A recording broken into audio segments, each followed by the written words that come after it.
ini semoga dalam rahmat dan keberkahan dari Allah Subhanahu wa taala. Bagi yang sudah meninggalkan kita semoga ditempatkan di maqam yang mulia di sisi Allah Subhanahu wa taala. Amin ya rabbal alamin. Mari kita sama-sama banyak-banyak berdoa kepada Allah di majlis yang sangat dimuliakan ini. Insyaallah Allah Subhanahu wa taala mengabulkan doa-doa kita. Jamaah yang dirahmati oleh Allah Subhanahu wa taala. Tema kita adalah apa, Pak? Kiat menikmati salat, ya. Kiat menikmati salat. Dalam kehidupan kita di dunia ini, salat terus kita lakukan. Bahkan bukan hanya yang wajib, yang sunnah pun kita lakukan. Nah, jamaah rahimakumullah, sudahkah kita menikmati salat-salat kita? Ataukah berusahakah kita untuk menikmati salat kita? Atau kita menjalani sholat ya sholat saja, tiap hari juga sholat. Ya udah biasa saja, jalanin aja seperti biasa. Nah, jamaah rahimakumullah, yang pertama adalah yang mesti kita tanamkan di dalam diri kita, yaitu bagaimana kita memposisikan sholat dalam hidup kita. Apakah sholat itu sesuatu yang sangat penting, yang penting atau biasa saja dalam hidup kita? Nah, persepsi ini sangat mempengaruhi kita, ya, mempengaruhi kita terhadap bagaimana kita menjalani sholat-sholat dalam hidup kita. Kalau kita mempersepsikan atau memposisikan sholat itu yang biasa saja, maka sholat yang kita lakukan juga biasa saja. Kalau kita memposisikan bahwa sholat itu sesuatu yang sangat penting dalam hidup kita, maka kita akan senantiasa totalitas dan maksimal menjalani sholat-sholat kita dalam keseharian kita. Jadi ini persepsi yang sangat penting di awal yang mesti kita setting, yang mesti kita perbaiki di dalam pikiran kita, dan menjadikan sholat itu sesuatu yang sangat penting. Bahkan ya, tugas utama kita di dalam hidup adalah mengerjakan sholat. Kerjaan dunia itulah hanyalah apa, Pak? Sampingan. Nah, kalau kita udah bisa kayak gitu belum? Belum ya. Kerja utama apa di dunia ini, kerjaan utama kita adalah cari dunia. Sholat sampingan. Nah, kalau kita balik bisa nggak, Pak? Nah, mudah-mudahan bisa kita balik ya.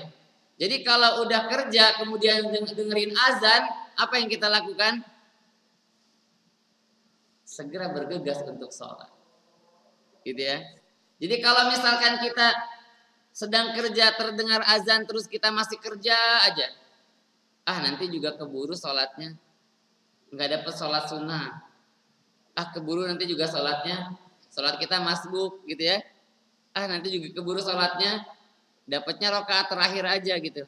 Keburu sholatnya, ternyata udah selesai sholatnya, kita ketinggalan. Nah, jadi ini terkait tentang persepsi. Kalau tertanam di dalam diri kita, di dalam pikiran kita, kalau sholat itu sesuatu yang sangat penting, maka apapun yang kita lakukan ketika azan berkumandang, kita tinggalkan semuanya, langsung bergegas menuju Allah Subhanahu wa taala. Hayya 'alas shalah. Udah dijamin sama Allah. Apa, Pak? Hayya 'alal shalah. Kita kan bekerja ingin sukses, betul nggak? Kita bekerja ingin berhasil. Kita bekerja ingin mendapatkan apa yang kita inginkan. Nah, suksesnya kita itu kalau kita sandarkan kepada Allah, maka sholat menjadi prioritas yang paling utama dalam hidup kita. Kenapa? Kalau udah sholat, Allah pasti jamin kesuksesan.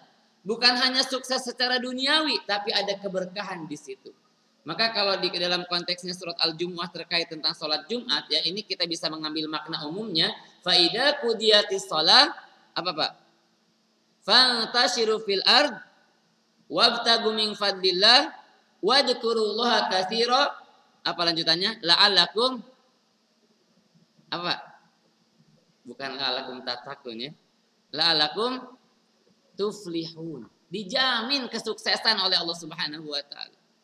Kalau sudah sholat, fantashiru fil ard, bertebaran di muka bumi, wabtagu min fadlillah, cari karunia Allah Subhanahu wa taala. Tapi kata Allah apa? Wadhkurullaha katsira, ingat Allah sebanyak-banyaknya, la'allakum tuflihun. Pasti sukses hidupnya. Sukses bukan hanya hidup duniawi saja, tapi ada keberkahan dari kesuksesannya. Sukses bukan hanya mengumpulkan harta saja, tapi bisa disedekahkan dengan hartanya. Bahkan hartanya menjadi bekal untuk menjadi amal jariah sampai akhiratnya. Jamaah rahimakumullah. Jadi ini yang mesti kita setting di awal, yaitu mempersepsikan di dalam pikiran kita bahwa sholat itu adalah hal yang sangat penting di dalam kehidupan kita. Prioritas utama yang sangat harus kita utamakan di dalam kehidupan kita. Ketika kita beraktivitas bekerja, maka terdengar sholat, kita tinggalkan seluruh pekerjaan kita menuju Allah Subhanahu wa taala. Kemudian jamaah rahimakumullah, sebagai penguat tentang persepsi kita bahwa sholat adalah sesuatu yang sangat penting, ya, hadis riwayat Imam Tirmizi dan An-Nasai. Inna awwala ma yuhasabu bihil abdu yaumal qiyamati min amalihi salatu. Jadi amal yang pertama kali nanti akan dihisab di hadapan Allah pada hari kiamat apa Pak? Salat. Ini salat kita dihisab nih, dihitung duluan. Ya, dihitung duluan gimana salat kita. Ini kalau salatnya sukses berhasil, insya Allah amal-amal yang lain diterima oleh Allah Subhanahu wa taala. Mudah jalannya. Tapi kalau sholatnya nggak lulus, perjalanannya ada tantangan yang mesti kita lewati. Jadi jalan kita akan mulus, akan lancar kalau sholat kita sukses diterima oleh Allah Subhanahu wa taala. Kemudian hadis yang lain dari Imam Tirmizi juga, Rasul amri as-shalah wa amuduhu Rasul amri al-Islam wa amuduhu shalah. Ya. Jadi pokok perkara itu, semua urusan itu adalah Islam dan tiangnya salat. Atau ini yang terkenal hadis, tapi ada yang melemahkan hadis ini, tapi semakna dengan hadis yang ini. As-salatu imaduddin, gitu ya. Salat itu tiangnya agama. Senada dengan ayat hadis yang tadi. Ya. Nah, jadi kalau tiang itu menjadi penopang, sesuatu yang harus kokoh, maka di dalam agama kita, ya, asasul Islam, ya, di dalam membangun binaul Islam, bangunan Islam, asasnya apa Pak? Pondasinya apa? Pondasinya adalah tauhid. Tiangnya adalah salat. Rasulullah Shallallahu Alaihi Wasallam menganalogikan ini supaya kita paham. Oh, ternyata tauhid akidah itu adalah pondasi. Kemudian salat itu adalah tiang. Pondasi dan tiang nggak bakal bisa dipisahkan. Ya, berdiri kokoh suatu bangunan ketika kuat dan kokoh pondasi dan tiangnya sebagai penopang. Jadi bangunan Islam akan berdiri di dalam diri kita manakala di antaranya saat sholatnya kokoh, sholatnya tegak. Ya, gimana ayat itunya? Wa aqimis sholat, menegakkan sholat, tegak sholatnya, tegak tiangnya, kokoh dan kuat untuk menopang. Nah, jamaah rahimakumullah, ya. Kemudian yang berikutnya adalah ketika sholat itu menjadi sesuatu yang sangat penting, prioritas dalam diri kita, dalam hidup kita, apa yang kita lakukan, Pak? Sesuatu yang sangat penting, satu yang sangat prioritas, apa yang kita lakukan terhadap sesuatu hal tersebut? Kita akan benar-benar memperhatikan. Kita akan benar-benar memperjuangkan. Kita akan benar-benar fokus. Karena itu sesuatu yang sangat penting. Nah, jadi ini penting sekali men-setting persepsi kita tentang sholat ini. Ya. Jadi sesuatu yang prioritas sangat penting, sangat kita perhatikan. Ya. terus kita evaluasi kualitasnya seperti apa, ya. Kita perbaiki hal-hal yang kurang.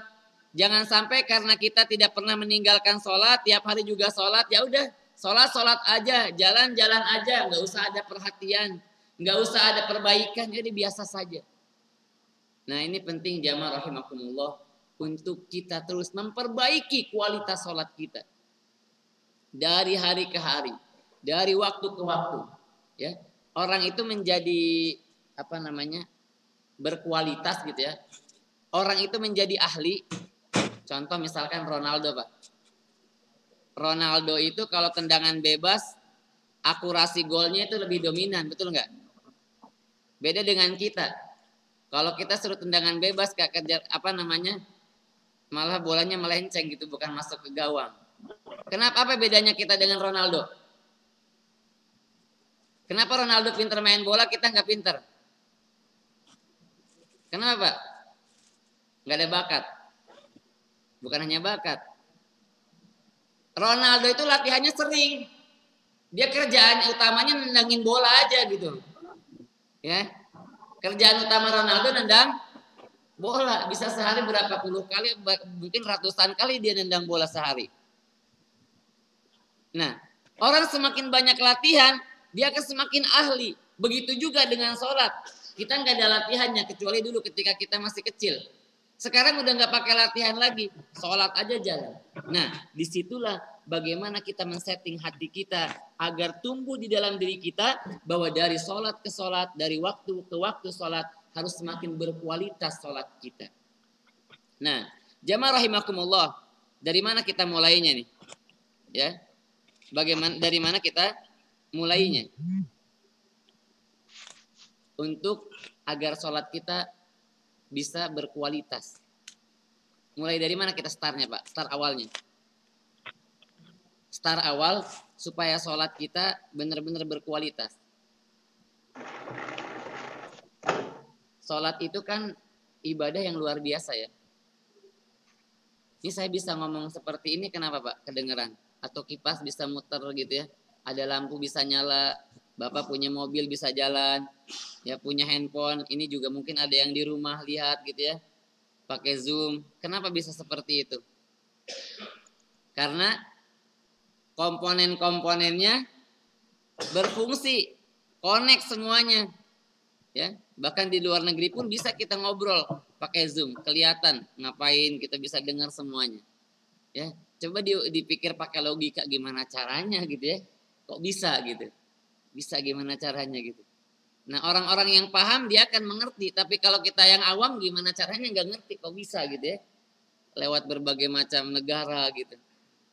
Nggak ada kabelnya, bisa nyambung. Nah, kita yang awam nggak ngerti, tapi kalau yang paham mengerti sekali. Nah, sholat itu adalah ibadah yang menggabungkan seluruh komponen di dalam diri kita. Coba sholat kita ya, mulai dari takbir. Apa yang kita lakukan? Mengucapkan takbir, betul? Allahu Akbar. Ini lisan kita berucap. Kemudian, diam aja nggak kita, Pak? Allahu Akbar, kita diam aja nggak? Apa yang kita lakukan? Mengangkat kedua tangan kita. Kemudian saat ruku, Allahu Akbar lagi, kita ngapain? Gerakan ruku. Saat sujud bacaannya, ya. Kemudian kita juga pakai gerakan sujud. Artinya apa? Bahwa sholat itu menggabungkan antara ucapan dan perbuatan. Ya, ucapan dan perbuatan. Nah, ini jadi PR kita nih. Terkadang kita belum konsisten antara apa? Ucapan dan perbuatan. Di sholat kita dilatih agar bisa konsisten ucapan dan perbuatan. Tapi komponen dalam diri kita itu bukan hanya ucapan dan perbuatan dalam sholat. Apa Pak kira-kira Pak? Nah ini nih. Apa? Pikiran. Ya. Saat kita sholat mulai dari takbir sampai salam. Ucapan kita bacaan sholat. Fisik kita gerakan-gerakan sholat. Pikiran kita kemana? Tadi barusan pas subuh. Pikiran kita kemana Pak? Jangan-jangan pikiran kita nanti ke Jembatan Pelangi ngajak jalan pagi sama keluarga. Di situ ada nasi uduk gitu ya. Di situ ada pecel gitu. Macam-macam. Atau jangan-jangan pikiran kita nanti tadi pas sholat subuh keundangan, ada undangan nikahan misalkan. Mikir ke sana gitu. Nanti pakai baju yang mana gitu ya. Oh ngisi bensinnya di Cibubur misalkan. Macam-macam tuh. Atau malah nyari-nyari apa ketika sholat subuh, betul gak? Muncul nggak? Hadir nggak? Datang nggak? Artinya apa? Pikiran kita belum sholat. Gerakan dan lisan kita udah sholat, tapi pikiran kita belum sholat maksimal. Ya, pikiran kita belum sholat maksimal. Maka kata Allah apa? Di dalam hadisnya, wa aqimis sholata lidzikri. Nah, sholat itu untuk mengingat Allah Subhanahu wa taala. Ya. Salat itu untuk mengingat Allah Subhanahu wa taala. Jadi pikiran kita mesti disetting nih agar connect. Nah, yang dahsyat kalau salat itu sudah hadir hatinya. Nah, hatinya hadir saat salat, Pak. Nah, salat yang berkualitas itu ketika hati dan pikiran hadir. Hati dan pikiran hadir, itu akan berkualitas salat kita. Contoh, tidak koneknya antara ucapan dan pikiran atau dengan hati. Contoh, ya. Contoh tidak koneknya ucapan antara pikiran dan hati. Contoh tadi saya mungkin pernah menyampaikan di sini. Alhamdulillahirabbil alamin. Masih banget saya ngucapin ini. Segala puji bagi Allah. Ini apa Pak? Saya lakukan. Ucapan lisan. Memuji Allah, segala puji bagi Allah, ucapan lisan saya nih. Terus pikiran saya dan hati saya berharap dipuji oleh jamaah yang mendengarkan. Kira-kira connect gak apa yang saya ucapkan dengan yang saya pikirkan dan hati saya? Connect gak? Bertentangan. Lisannya memuji Allah saat ceramah, tapi hati dan pikirannya ingin dipuji oleh jamaah yang mendengarkan. Ini belum connect. Sehingga tidak masuk ke dalam hatinya. Tidak masuk ke dalam pikirannya. Jangankan ke hatinya, ke pikiran pun belum masuk. Nah, begitulah analogi gambarannya saat kita sholat. Alhamdulillahirabbil alamin arrahmanir rahim maliki yaumiddin sampai assalamualaikum gitu ya. Selesai salam. Apa di pikiran kita? Mikirin pekerjaan. Apa di pikiran kita? Mikirin keluarga. Apa di pikiran kita? Macam-macam. Jadi belum nyambung apa yang di pikiran dengan yang di lisan ketika sholat kita ucapkan dan gerakan. Masya Allah, Allah setting gerakan sholatnya luar biasa. Bacaan sholatnya luar biasa. Tinggal PR kita bagaimana adalah menghadirkan pikiran dan menghadirkan hati saat sholat. Jamaah rahimakumullah. Nah gitu ya, nanti kita akan bahas. Mudah-mudahan waktunya cukup. Nah mulainya dari mana tadi? Start awalnya Pak. Start awalnya di mana? Start awalnya adalah dari azan saat berkumandang. Ya. Kalau kita olahraga itu sebelum olahraga ngapain dulu, Pak? Ada pemanasan dulu ya. Pemanasan dulu tuh. Kalau nggak pakai pemanasan dia nanti kan cedera bisa jadi ya, kurang maksimal, seleo gitu ya. Nah, sholat itu panjang tuh pemanasannya. Nih, posisi hati kita, posisi pikiran kita saat azan berkumandang sangat berpengaruh saat kita menjalankan sholat. Kita dapat rezeki luar biasa Pak. Rezeki kita luar biasa di Indonesia ini. Tiap 5 waktu kita dengerin azan. Di negara-negara yang minoritas muslim gak ada azan kayak gini. Seperti speaker kayak gini gak ada nih. Nah, ini bisa kedengaran kemana-mana ya. Kita azan kedengaran kemana-mana. Di negara minoritas nggak ada suara. Kita tahu azan dari mana? Dari aplikasi atau dari seperti ini nih. Yang di sini ya tadi. Atau dari aplikasi kedengaran azan tuh. Kalau kita 24 jam dengerin azan, Masya Allah 5 kali. Apa yang kita lakukan saat azan berkumandang Pak? Apa yang kita lakukan saat azan berkumandang sangat mempengaruhi kualitas kehusuan dan kualitas sholat kita. Azan berkumandang apa yang kita lakukan Pak? Ada di antara kita pas azan berkumandang main handphone? Azan berkumandang nih, kita main handphone. Jazakumullah. Main handphone ada nggak Pak? Kadang ya.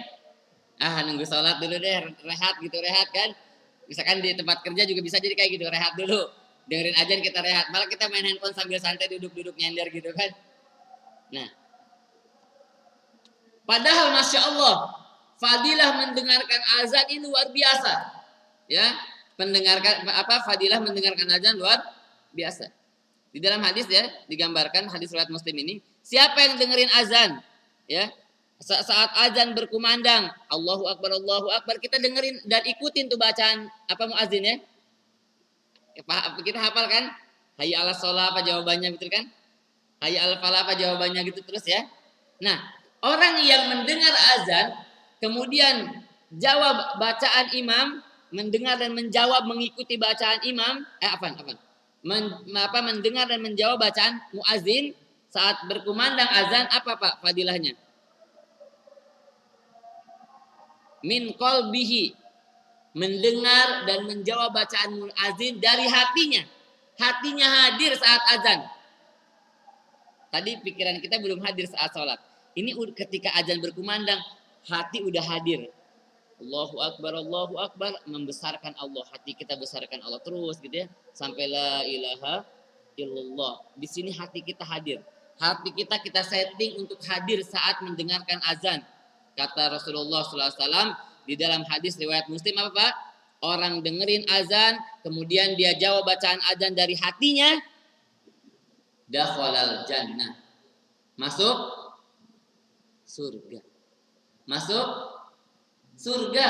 Orang yang mendengar azan dari hatinya hadir saat azan berkumandang, jawab bacaan muadzin, dia akan masuk surga. Hadis riwayat Muslim. Bayangkan. Saat itu kita ngapain Pak? Ngobrol dengan ngobrol dengan anak, main handphone, nggak fokus, ya nggak fokus. Bisa jadi kita juga jawab azan, tapi hatinya enggak. Bisa jadi sambil nyapu gitu, Allahu Akbar nyapu kita, Allahu Akbar gitu. Atau misalkan kita sambil motong kayu gitu ya, atau motong pohon, Allahu Akbar, kita motong pohon juga, Allahu Akbar kita dengar. Tapi hatinya enggak hadir, kenapa? Enggak fokus karena kita sedang motong pohon, motong kayu. Gitu ya. Sedang beres-beres, enggak berhenti dulu. Harusnya saat azan berkumandang tinggalkan semuanya, duduk. Kalau bisa menghadap kiblat. Fokus kita dengerin. Resapi makna-makna azan. Hadirkan hati dan pikiran. Fokus dengerin azan. Jawab bacaan azan. Masya Allah, dakhalal jannah. Enggak nyampe 1 jam kita dengerin azan. Fokus aja tuh di situ. Insya Allah di saat sholat kita bisa mendapatkan kehusuan. Kemudian jamaah rahimakumullah. Ya. Ada hadis lagi di riwayat Imam Ahmad dan Imam Muslim. Jadi saat asyhadu alla ilaha illallah 2 kali kan? Asyhadu anna Muhammadar Rasulullah 2 kali. Habis itu apa? Hayya 'alas shalah. Nah, sebelum hayya 'alas shalah kita bacanya apa? Wa anna asyhadu alla ilaha illallah wahdahu la syarikalah wa asyhadu anna Muhammadar Rasulullah. Kemudian apa? Raditu billahi robba.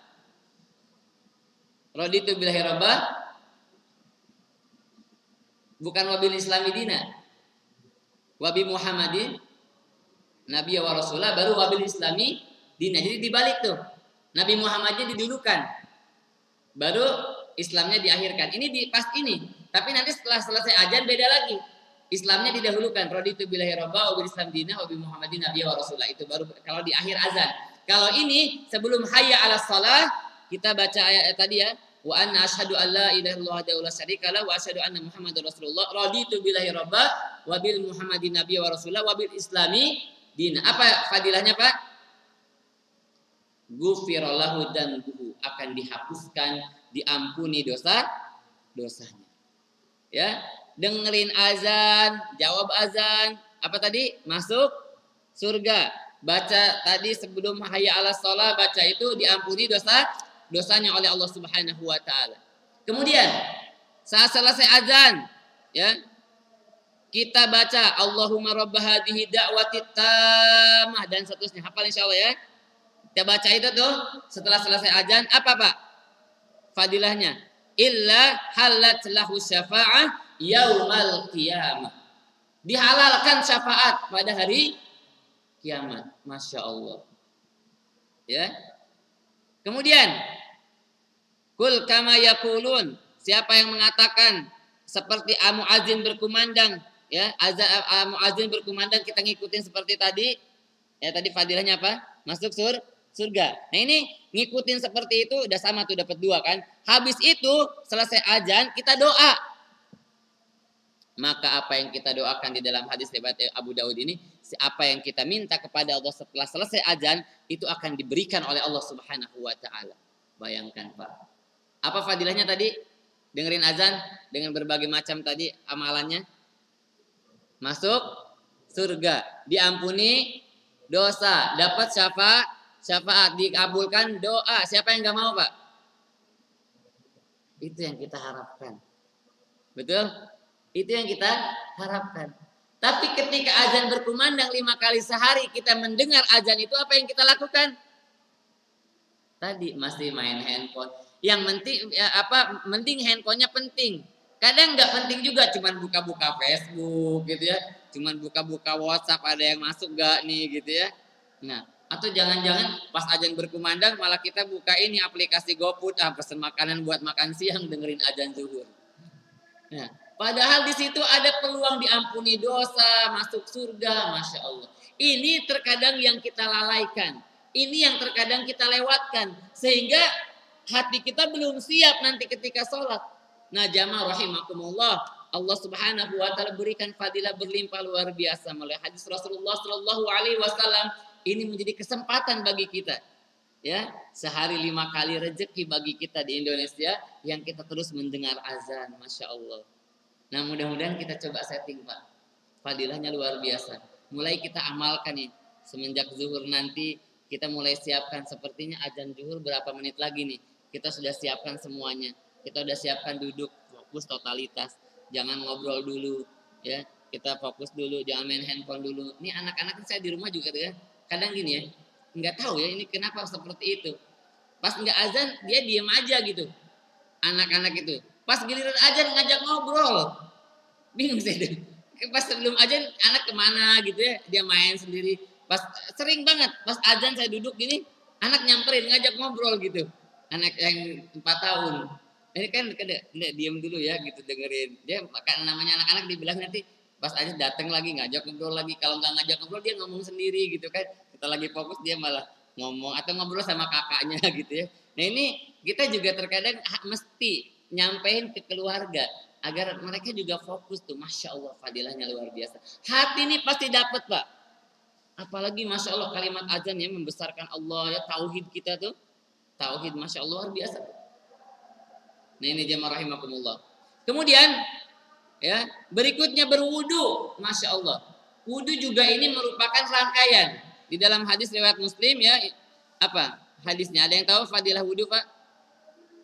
Man tawaddu'a fa ahsanal wudu'a, ya. Siapa yang dia wudu dan memperbaiki wudunya, maka apa?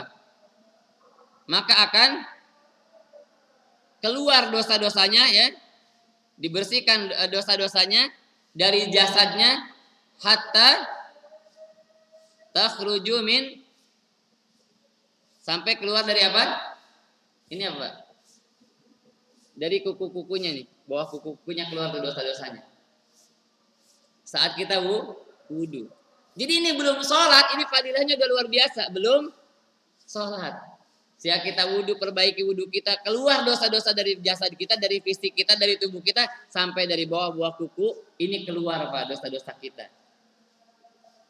Nah, kita kira-kira paham nggak hadis ini fadilah wudu nih? Wudu aja deh udah. Gitu kan? Belum lagi kalau misalkan habis berwudu kita berdoa. Wah, itu luar biasa lah gitu.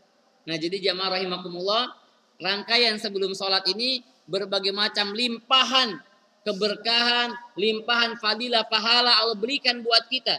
Ya, tadi udah yang kalau kita dapat ini aja udah enak banget. Diampuni dosa, dapat syafaat, masuk surga, itu ada semua di azan. Lihat tuh. Ya udahlah kalau gitu saya mau dengerin azan aja, nggak usah sholat gitu, nggak gitu. Nah, jadi itu jadi sebuah rangkaian yang luar biasa. Ya, jadi kalau olahraga tuh ini pemanasannya udah dapet nih. Tinggal nanti kita nggak nyeting ulang nih. Nah kayak gini kan, ini kan bisa connect, dia di setting di awal kan. Setting. Coba kalau udah mulai ceramah baru di setting kan dapat gambarnya cuma setengah doang tuh. Jadi kalau sebelum sholat, sebelum ceramah di setting dulu. Nah kayak gitu nih.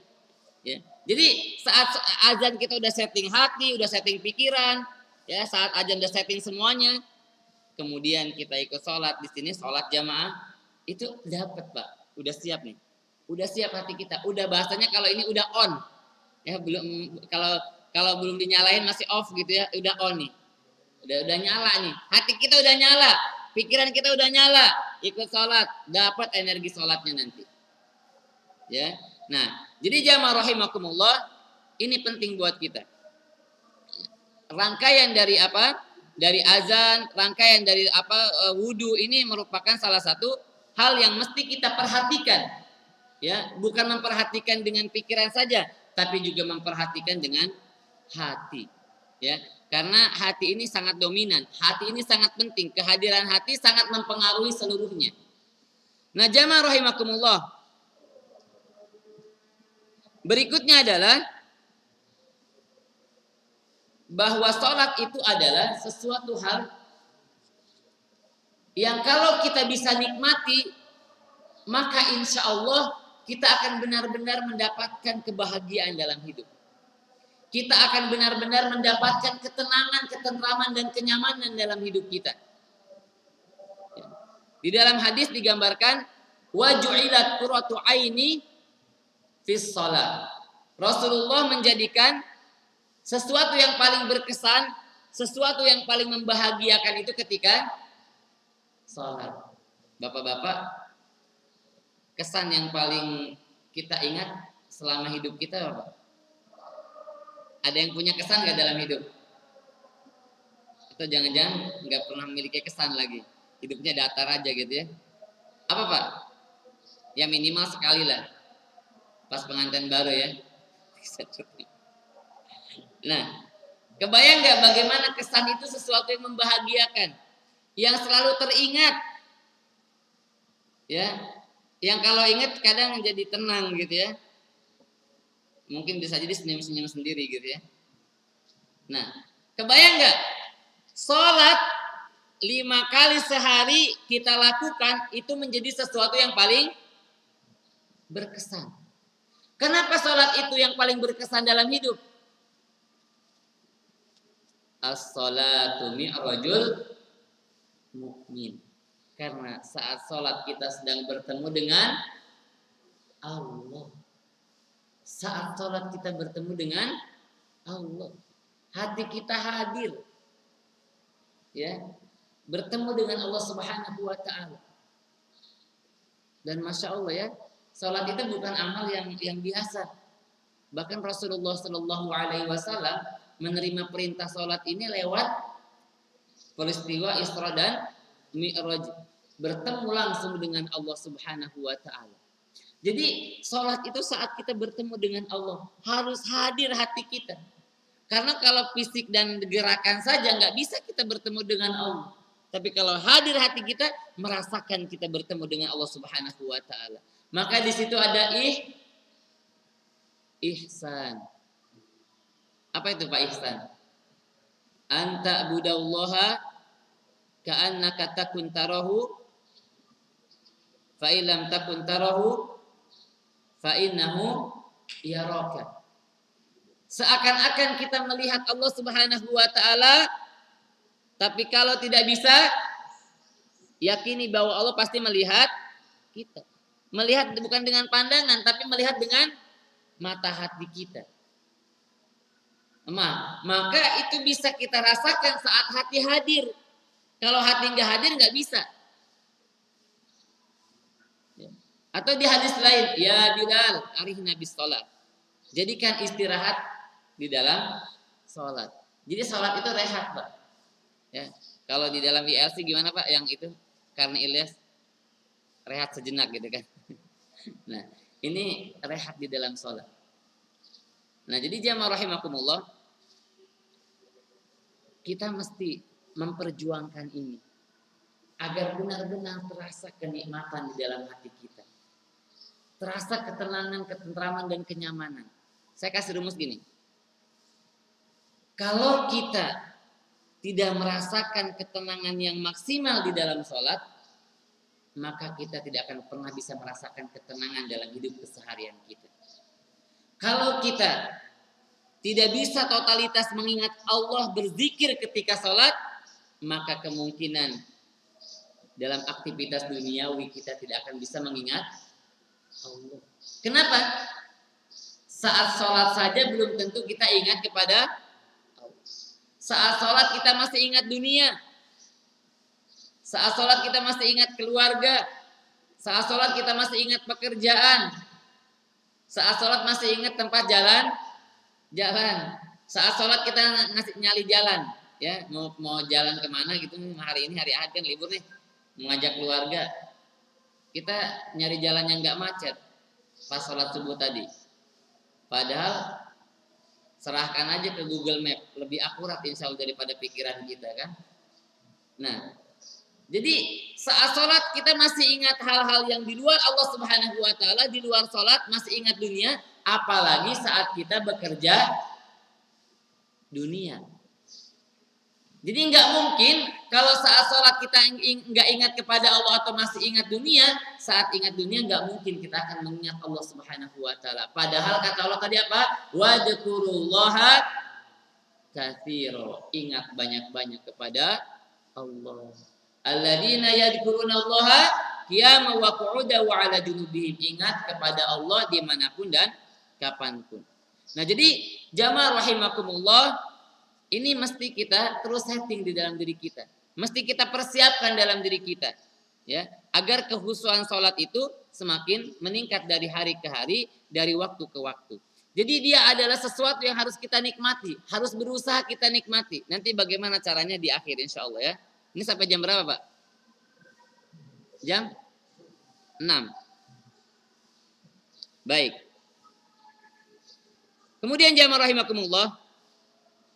Ya, ada surat yang ini juga menjadi tazkirah, peringatan besar buat kita. Ada ayat gini, fawailul lil musallin. Masya Allah, ini takut banget kita nih.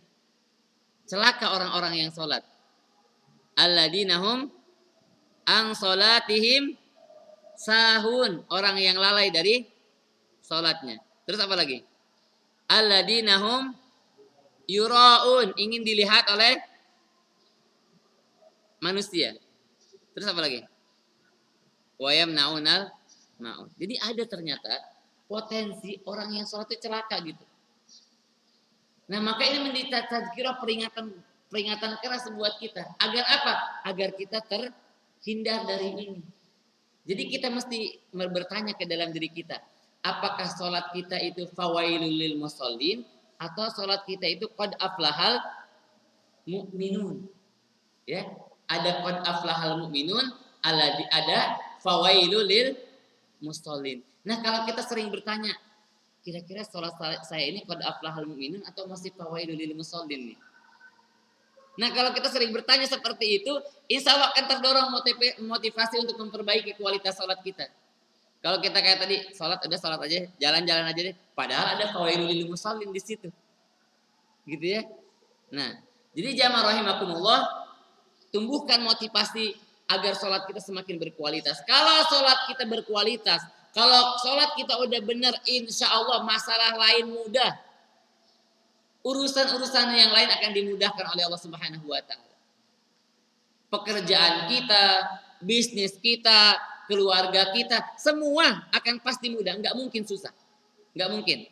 Kalau sholat kita udah berkualitas, karena sholat ini menjadi miniatur kehidupan Pak. Di situ sholat itu ada ihsan kita, merasa diawasi oleh Allah, muraqabatullah, merasa bersama dengan Allah, ma'iyatullah, merasa bersama dengan Allah, merasa diawasi oleh Allah, dan ini tertanam dalam kehidupan keseharian kita.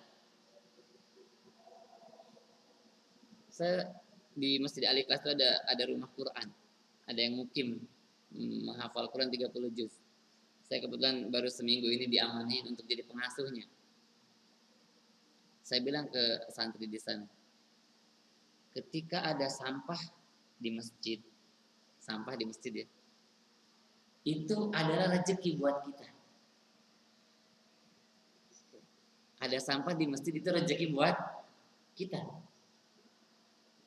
Kenapa? Karena kalau kita ambil tuh itu sampah, terus kita buang ke kotak sampah, berarti kita menjaga kebersihan masjid. Nah,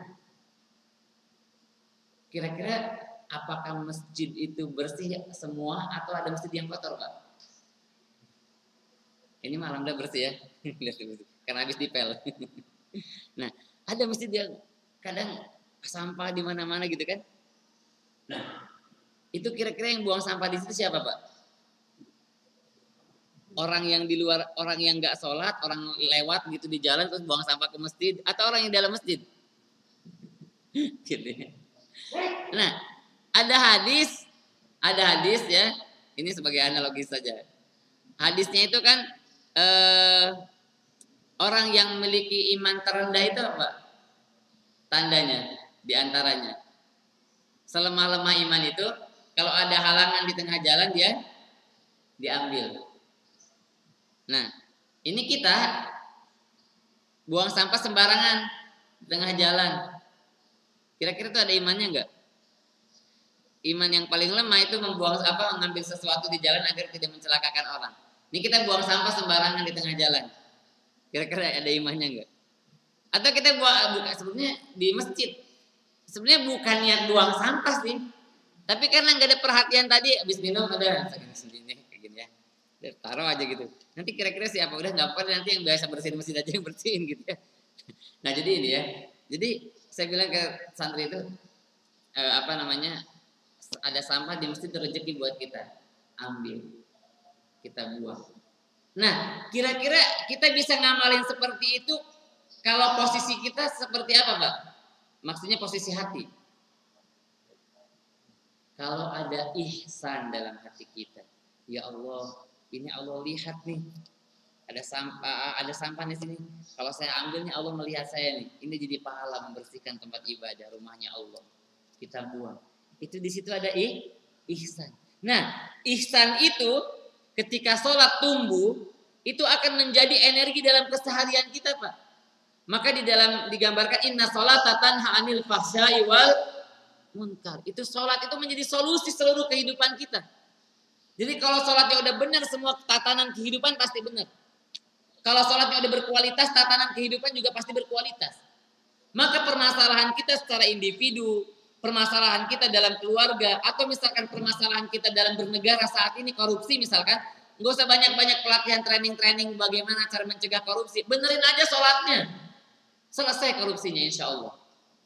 Benerin kualitas sholatnya, selesai. Kenapa? Ada ihsan. Ada ihsan. Nah, sholat kita udah sampai ke ihsan belum? Ini PR buat kita bersama.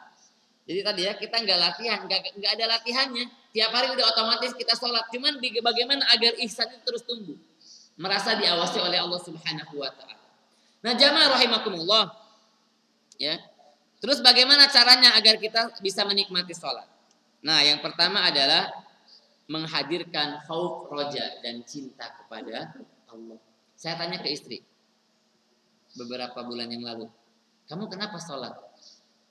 Kamu kenapa baca Quran? Kamu kenapa beribadah? Apa jawaban istri saya? Atau saya tanya ke jamaah. Bisa jadi jawabannya sama. Kenapa kita sholat, Pak? Kenapa kita ibadah? Coba. Sholat subuh mendingan kita tidur aja di rumah enak. Kenapa kira-kira kita sholat?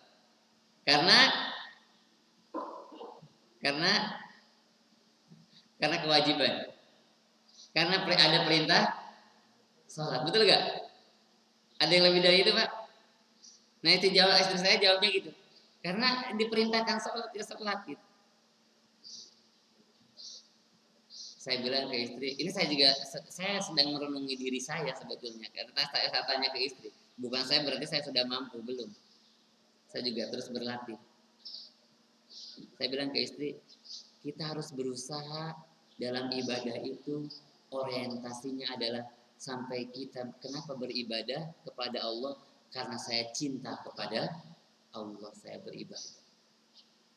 Jadi kita beribadah kepada Allah itu harus atas dasar mahabbah, cinta kepada Allah. Kalau udah cinta kita kepada Allah, udah pasti totalitas kita beribadah. Kalau udah cinta kepada Allah, kita nggak bakal butuh lagi yang namanya pandangan manusia. Kenapa? Karena ada potensi kalau kita nggak bukan orientasinya cinta, bisa jadi potensinya apa? Alladzina hum yuraun, ibadahnya ingin dilihat. Nah, jadi ibadah itu harus karena cinta kepada Allah Subhanahu wa taala. Makanya ada yang mengatakan orang yang ibadahnya bukan karena cinta itu bisa jadi termasuk orang munafik dalam ibadahnya. Makanya orang munafik itu apa? Gimana ayatnya itu? Orang munafik itu wa idza qamu ila sholati qamu kusala. Orang munafik itu juga sholat. Orang munafik juga sholat, tapi sholatnya malas-malasan. Yura'unan nasa. Mereka ingin dilihat oleh manusia. Wala yadhkurunallaha illa qalilan. Zikirnya juga sedikit. Ya. Jadi jamaah rahimakumullah, ini mesti hadir cinta di dalam hati kita. Kalau udah cinta kepada Allah, landasan motivasi ibadah karena cinta, kita udah nggak butuh lagi pandangan manusia. Karena kita hanyalah butuh pandangan dari Allah Subhanahu wa taala. Hanya butuh penilaian dari Allah Subhanahu wa taala. Pandangan penilaian manusia bisa meleset, terkadang muji kita tapi di belakang menusuk kita. Tapi kalau Allah udah muji kita, Allah muliakan kita, kita nggak bakal hina. Pasti mulia dunia akhirat. Nah, jadi jamaah rahimakumullah, kita berusaha bagaimana agar ibadah kita, agar sholat kita orientasinya karena cinta kepada Allah. Nah, jadi khauf, roja, mahabbah, itu 3 landasan ibadah kita. Apa itu khauf? Ada rasa takut. Takut kepada Allah. Jadi hadirkan di dalam hati kita saat sholat rasa takut kepada Allah Subhanahu wa taala. Ya. Takut apa diantaranya? Takut gak diterima sholat kita. Ya Allah, sholat saya diterima gak ya? Sholat saya diterima gak ya? Ada khawatir dan perasaan takut. Kemudian takut itu disempurnakan dengan apa? Dilengkapi dengan roja. Khauf ditutup dengan roja. Roja itu berarti berharap totalitas kepada Allah. Rasa takutnya kita nggak diterima sholat kita semakin meningkatkan pengharapan kepada Allah, memohon kepada Allah agar Allah menerima sholat kita. Jadi khauf dan roja itu sesuatu yang tidak bisa dipisahkan. Seperti 2 sayap burung. Ya, kalau burung 1 sayap doang bisa terbang nggak, Pak? Nggak bisa. Nah, sholat itu khauf dan roja itu mesti satu paket yang nggak bisa kita pisahkan. Tumbuhkan, hadirkan di hati kita disertai dengan cinta. Insya Allah nanti cinta akan tumbuh dengan sendirinya. Makanya di antara tanda alamatul hub, tanda orang yang jatuh cinta adalah kasratul dzikr, banyak mengingat Allah. Maka tadi benar konsepnya dalam Al-Quran. Fadhu wa dzikurullaha katsira. Udah zikir aja, banyak-banyak zikir. Nanti insya Allah karat-karat kotoran-kotoran yang ada di hati semakin bersih. Di situ akan muncul, tumbuh, hadir cinta kepada Allah Subhanahu wa ta'ala. Kalau udah cinta kepada Allah, landasan ibadah kita, insya Allah semua akan merasakan kebahagiaan hidup. Serasa hidup ini gak ada beban. Walaupun masalahnya ada, pasti. Gak ada manusia yang gak punya masalah. Pasti masalah dalam keseharian ada. Tapi karena dia yakin kepada Allah Subhanahu wa ta'ala, Allahus Samad, fa'idha azamta fatawakal ala Allah, totalitas bergantung kepada Allah, yakin kepada Allah, yakin bahwa Allah gak buat susah, yakin Allah gak pasti buat menzalimi kita. Insya Allah kita akan benar-benar menjadi orang-orang yang bahagia. Jadi rumusnya Allah ini gak bakal buat kita susah, Pak. Rumusnya Allah gak bakal menzalimi kita. Kenapa?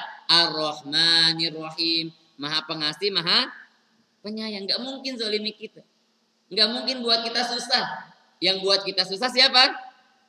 Diri kita sendiri. Karena dosa dan maksiat kita. Nah, jadi itu ya. Jadi yang pertama, hadirkan khauf, roja dan cinta saat kita beribadah. Yang kedua jamaah rahimakumullah, menjaga fokus kepada Allah agar pikiran hadir nih. Tadi ya, bagaimana men-setting pikiran agar hadir ketika sholat. Lisan, gerakan udah berfungsi, tapi komponen pikiran belum connect. Nah, gimana caranya? Jaga fokus kepada Allah. Jadi mulai bertekad dari awal, Allahu Akbar, besarin Allah, pikiran kita juga besarin Allah. Fokus aja, nanti melenceng mikirin yang lain, balikin kepada Allah. Melenceng pikiran yang lain, balikin kepada Allah. Ini bahasa saya aja nih.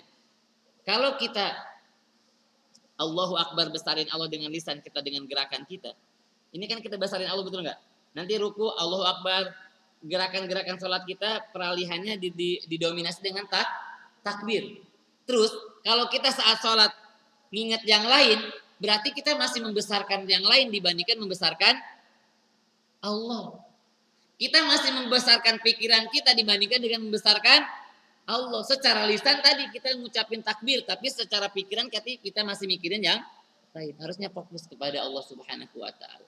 Ini cara minimal ya, menghadirkan, menjaga fokus itu. Yang ketiga adalah memahami apa yang kita baca. Laisa lil abdi min salatihi illa ma aqala minha. Jadi fadilah keutamaan salat itu berbanding lurus, kita dapatkan berbanding lurus dengan apa yang kita pahami dari yang kita baca. Ya, coba renungkan bacaan salat dari takbir sampai salam, Masya Allah luar biasa. Isinya doa semua. Minta rezeki ada enggak? Di mana, Pak? Warzuqni. Minta diangkat derajatnya? Warfa'ni. Ini hayati enggak kita nih? Menghayati enggak? Nah, ini mesti kita hayati nih. Masya Allah ada doa di situ. Jarak, ya, aqrabu ma yakunul abdu. Jarak terdekat antara seorang hamba min Rabbihi dengan Tuhannya adalah kapan, Pak? Wa huwa sajid, saat sujud ini jarak terdekat. Apa di situ yang diperintahkan? Fa'aksirud doa, banyak-banyak berdoa, minta kita kepada Allah. Masya Allah ya. Jadi jamaah rahimakumullah, pahami apa yang kita baca. Kemudian visualisasikan. Visualisasikan apa tuh maksudnya? Membayangkan Allahu Akbar. Bacaan Al-Fatihah. Kemana dulu sudah saya bahas ya. Al-Fatihah itu komunikasi dua arah antara kita dengan Allah. Masih ingat Pak? Sampai mana dulu tuh? Nah jadi itu ada ada visualisasi. Divisualisasikan. Contoh misalkan. Apa yang enaknya yang digambarin? Semua insya Allah udah pernah ke terminal Kampung Rambutan dulu nggak? Apa yang terbayang dari terminal Kampung Rambutan? Ada bis, ada tukangnya. Oh, di saya tahu nih masjid di sini, tukang kopi di sini. Ini namanya visualisasi nih. Gitu ya. Atau yang suka ke mana? Suka ke Lampung, Pelabuhan Merak. Itu udah kebayang tuh. Nah, maksudnya visualisasi itu bagaimana yang kita baca tervisualisasi di benak kita nih. Itu berarti ranahnya pikiran, Pak. Nah gitu maksudnya. Alhamdulillahirabbil alamin, bayangkan kebesaran Allah di alam semesta ini. Ar-Rahmanir Rahim, kenikmatan yang kita rasakan terus. Jadi setiap peralihan bacaan di dalam sholat itu kita pahami maknanya, kemudian kita visualisasikan dalam bayangan kita. Saat kita membaca Maliki Yaumiddin, bayangkan bagaimana dahsyatnya hari kiamat. Dan Allah gambarkan banyak, Al-Qari'ah, Mal-Qari'ah, Al-Haqqah, Idza zulzilatil ardu zilzalaha. Banyak sekali ayat-ayat tentang kiamat yang itu harus tervisualisasi di dalam pikiran kita sesuai dengan kemampuan kita berpikir. Gitu ya. Nah, Allahu Akbar, Subhana rabbiyal a'la, Subhana rabbiyal azim. Ini kan ada visualisasi di sini. Allahumma sholli ala Muhammad, bersalawat kepada Rasul, bersalawat kepada Nabi Ibrahim. Ini terbayang di benak kita bagaimana perjuangan Rasulullah, bagaimana perjuangan Nabi Ibrahim alaihissalam. Nah, jadi ini connect Pak, ngikut nih. Apa yang kita baca, ini ngikut, tervisualisasi, ngikutin. Nah gini ya, ini kekuatan pikiran kan gini. Bapak misalkan mau pulang ke Jawa, naik kereta. Kira-kira bisa nggak? Nah, bukan pakai Grab ya. Bisa nggak dari sini menggambarkan, naik apa aja kira-kira Pak? Oh dari sini naik ojek ke Komsen, dari Komsen naik mobil ini ke Jatinegara gitu kan, ke Jatinegara nanti loketnya di sini. Itu namanya visualisasi, kebayang tuh. bayang step. Nah, dalam sholat begitu Pak, enak banget nanti. Pahami bacaan sholat kita, terus bayangkan tuh step-stepnya. Alhamdulillahirobbilalamin, ini yang dibayangin. Ar-Rahmanir-Rahim ini yang terus sampai assalamualaikum, kebayang semua. Kira-kira berapa persen dari bacaan sholat yang kita baca setiap sholat, yang kita pahami dan tervisualisasi di benak pikiran kita? Nah, itu PR kita Pak. Kalau udah bisa tervisualisasi, insya Allah kita akan menyatu totalitas dengan sholat kita. Nanti dia akan hadir, hati akan connect, nyambung otomatis. Makanya dulu saya pernah nyampaikan nggak, Urwah bin Zubair ini terkena tumor di kakinya. Saking parahnya harus dipotong tuh kakinya. Kalau nggak diamputasi, terkena semua tubuhnya dengan tumor itu. Maka mereka para sahabat bagaimana mencari solusi untuk memotong kaki sahabat Urwah ini. Ada yang datang membawa khomer. Aku kebakan untuk Muhammad. Nanti kalau engkau mabuk, aku akan potong kakimu. Apa jawaban Urwah? Aku nggak mau, untuk hal seperti ini aku bermaksiat kepada Allah. Dibawakan obat tidur. Nanti kalau tidur dipotong kakinya. Urwah juga nggak mau. Sahabat Urwah nggak mau. Kenapa? Beliau menjawab, karena saat bagian tubuhku hilang, aku tidak aku tidak mau tidak mengingat Allah Subhanahu Wa Taala saat bagian tubuhku hilang.